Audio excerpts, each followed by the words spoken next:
Hey, I'm Ryan Reynolds. Recently, I asked Mint Mobile's legal team if big wireless companies are allowed to raise prices due to inflation. They said yes. And then when I asked if raising prices technically violates those onerous two-year contracts, they said, "What the f*** are you talking about, you insane Hollywood ass?"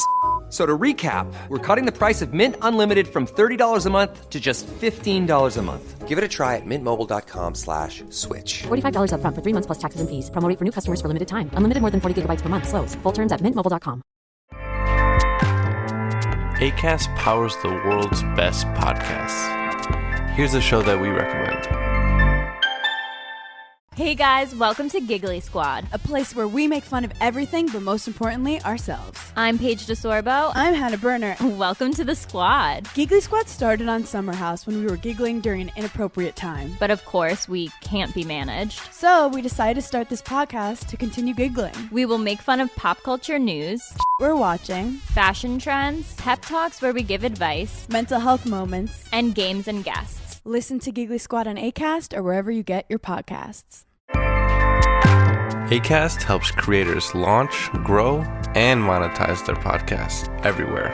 Acast.com. Hello and welcome, and thanks for joining me for this episode of Stray Thoughts. I'm Damian Robb, writer, podcaster, and educator, and on this podcast, I try to cobble together some stray thoughts into messy but meaningful essays. It's a kind of audio blog, so much so that you can also read the episodes and see any associated images by going to damianrobb.com/stray thoughts. So let's do it. Let's share some stray thoughts. And for this one, I want to talk about communication.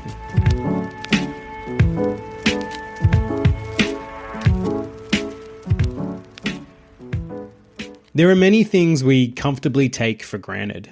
Things that have eased into our collective experience so that we don't even question them anymore, or only do so when something goes wrong.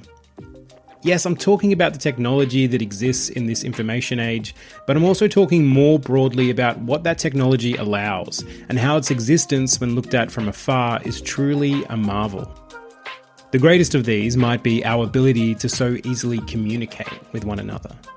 Be it by phone or text or email or messenger or WhatsApp or Signal or Zoom or Instagram or any of the other countless ways one person can reach out, tap another on the shoulder and whisper them a message. Including here, right now, with me talking to you. It happens so effortlessly and with such frequency that I think often we forget we're even communicating at all. This morning I went for a run. The day was slowly beginning to lighten, causing the clouds to look like pink fairy floss. I am not a morning person. I start my day at 6 a.m. without too much trouble, and usually like to start the day by almost immediately doing something. The dishes from the night before, yoga, a walk, read something, whatever. As I've somehow acquired this mentality that if I just start doing something, then I can wake up properly while I'm doing it. Mostly, that's true. But the one thing I'm not all that good at in the morning is communication. I can be monosyllabic, slow in reply, and if someone, namely my wife, happens to have had a good sleep and is feeling a bit chatty, she's going to get a caveman as her conversational partner. More likely to respond in grunts and yeahs, all while watching her talk with an expression of wide-eyed vacancy. So, back to this run. Running mostly doesn't require communication. It just requires me to lug my body forward one tiny jump at a time. I can largely switch off the old thinkin' jelly that sits in my head and instead mostly just exist for a while, with my neurons barely firing beyond keeping the mechanical motion going. What's more, by doing it in the morning when the sun is also finding it hard to get all the way up, I'm often alone, only a few other souls out and about, wandering the walking/bike path, most as zombified as I am. Most, but not all. There are some that have met the day with all their faculties very much in place, and who seem to hit the concrete in search of a kindred spirit to give a cheery greeting to. I ran past one such of these today, them walking, me running. They were a balding man with glasses, maybe somewhere in their 50s. Did they have spandex on? Yes, they did. Did they give me a wave and a jaunty morning as we crossed paths? You better believe it. Did I nearly choke on my own tongue as my thinking jelly, suddenly unexpectedly called upon to come up with any kind of response, failed to produce the words good and morning, and instead made a noise that only somewhat sounded like the words in question? Yeah, that's exactly what happened. Communication isn't always easy. There are countless stories, books, movies, TV shows, and plays where if one person could have just cleanly and efficiently communicated with another, then all their problems could have been solved. It's an experience we can all relate to, wanting to communicate and failing to, either because we don't have the words or the courage or the capacity. It's a frustrating feeling. This year, my job is to write. It's a job Holly and I have purchased for me, and one I'm unsurprised to realise I'm already loving. It's also an exercise in communication.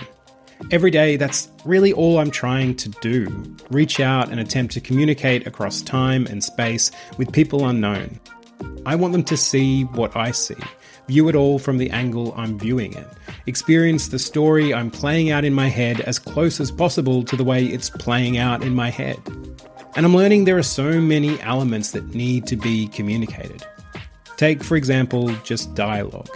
There's not just what the characters say, easy enough to do, just write their words down, but also how they say it, the meaning behind those words, the potential layers of subtext, and then the overarching feeling or want sitting behind all that.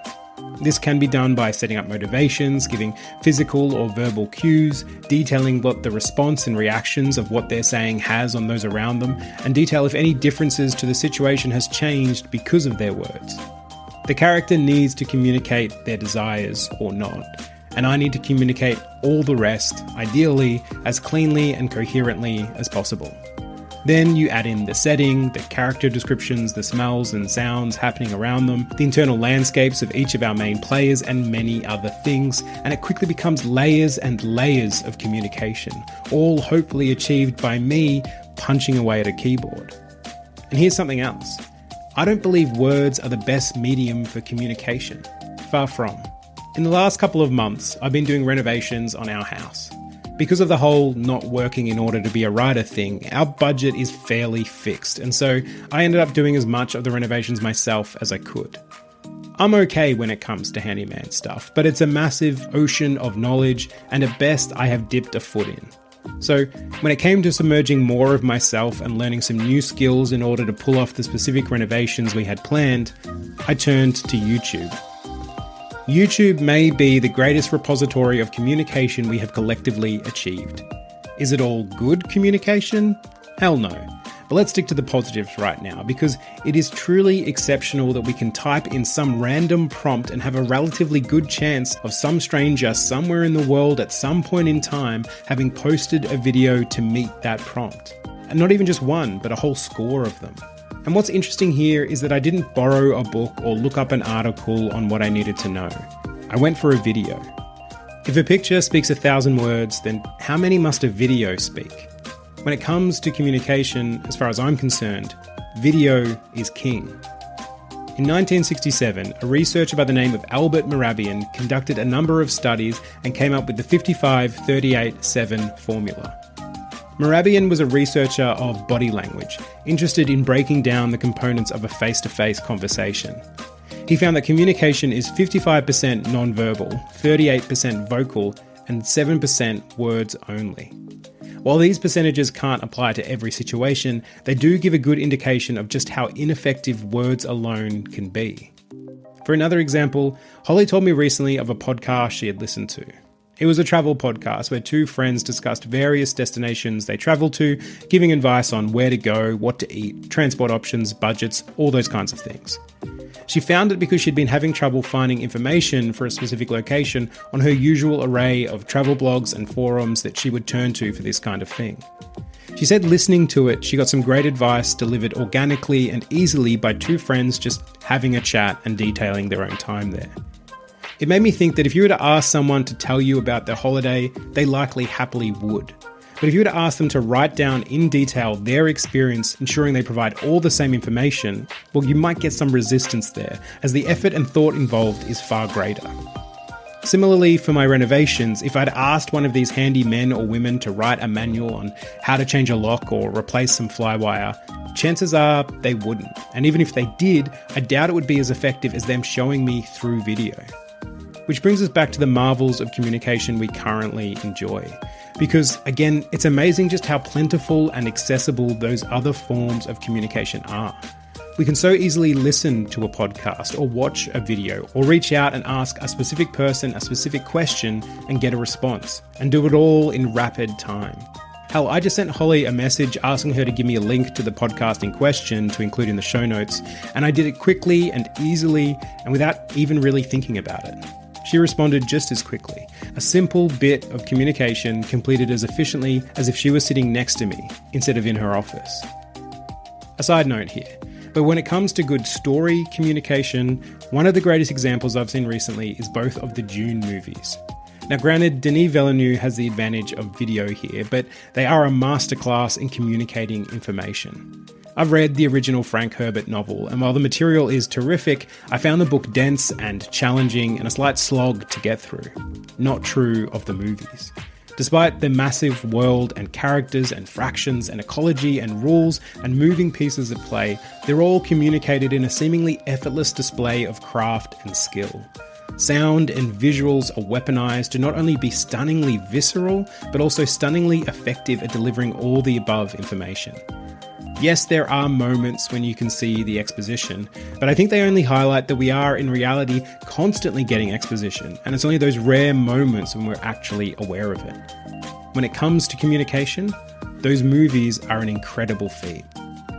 So, back to my main point, which is that we live in a time when communicating is almost a superpower. It is happening consistently in a multitude of ways, with participants not needing to be in the same room, or the same city, or the same country, or even the same period of time. And it can be easy to forget that. Even just today, how much have you communicated or had communicated at you? How many people have you digitally interacted with in one form or another? When a simple scroll through social media is allowing you to communicate with hundreds of people. So, given that, I think the question then becomes, when we can so easily communicate, what is it that we want to say? While modern communication through all the many Hydra-like arms of the internet can be toxic and broken, full of unnecessary discourse and hate, it can also be kind of miraculous. Let's go back to YouTube for a second and the people I found there, because it was these beautiful strangers who helped me renovate my house. A dozen unknown mentors who, through shaky video and questionable audio, took me by the hand and taught me some new skills. That, to me, is a modern day marvel we regularly take for granted, where communication and teaching took place without us ever having met. And so is this. Thank you so much for listening to this episode of Stray Thoughts. And if you'd like, you can communicate with me on socials at damianrobb.writer, or feel free to send me an email at damianrobb.writer@gmail.com. And if you enjoyed this, leave a review, tell your friends, all that stuff. Otherwise, I look forward to talking to you next time and sharing some more Stray Thoughts. And until then, use any of the number of ways we have to communicate to maybe reach out to a stranger and give them a compliment. And if you're going for a run, be ready with some words in case someone does the same to you.